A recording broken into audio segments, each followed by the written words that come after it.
হ্যাঁ বাবু বাড়িতে তো নাই। জেঠু হ্যাঁ সুজন তো করে গেছে। উনি তো টিউশন গেছে বাবু। হ্যাঁ টিউশন ये फंस गया सीएम। আজেরও কিশোর টিউশন? আজ তো টিউশন বন্ধ। কি আজি টিউশন নাই? উনি যে মোক কলে আজি বলে টিউশনের মাস্টার টাকা চান্দাইছে 500 টাকা। আমি 500 টাকা দিলুম উনি উনি ধরিয়ে টিউশন গেল। হ্যাঁ 500 টাকা ধরে গেছে। জেঠু কি আতারি না? হ্যাঁ বাবু আজি তো 8 তারিখ। জেঠু আজ যে কম দিন, তোমার বেটা যে কোটে গেছে সেটা তো তোমার জানেন না। কি উনি তো টিউশন গেছে? তুই মোর বেটার নামে উল্টো পাল্টা কথা কস? মাইটির খাবো নাকি? উল্টো পাল্টা কথা নয় জেঠু, আজ তো 8 তারিখ, আজ প্রপোজ ডে। তোমার বেটা 500 টাকা নিয়ে গেছি না? হ্যাঁ তোমার বৌমা ধরে গেছে ওই নয়া টিউশন। নয়া টিউশন মানে?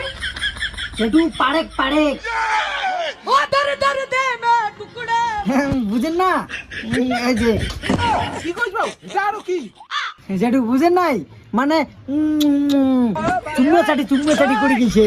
কি মোর 500 টাকা নিয়ে গেছে চুম্মাচারি করি না টিউশনের আল দিয়া? বাবু সত্যি কথা করছেন তো? জেঠু মুই কোনোদিনও মিথ্যা কথা কম না, মুই ওর বেস্ট ফ্রেন্ড হয়ে আমি মিথ্যা কথা কম। মুই সত্যি কথা কমছে জেঠু। ও বেটা আসুক কথা জি বাড়ি, বেটার ব্যবস্থা আছে।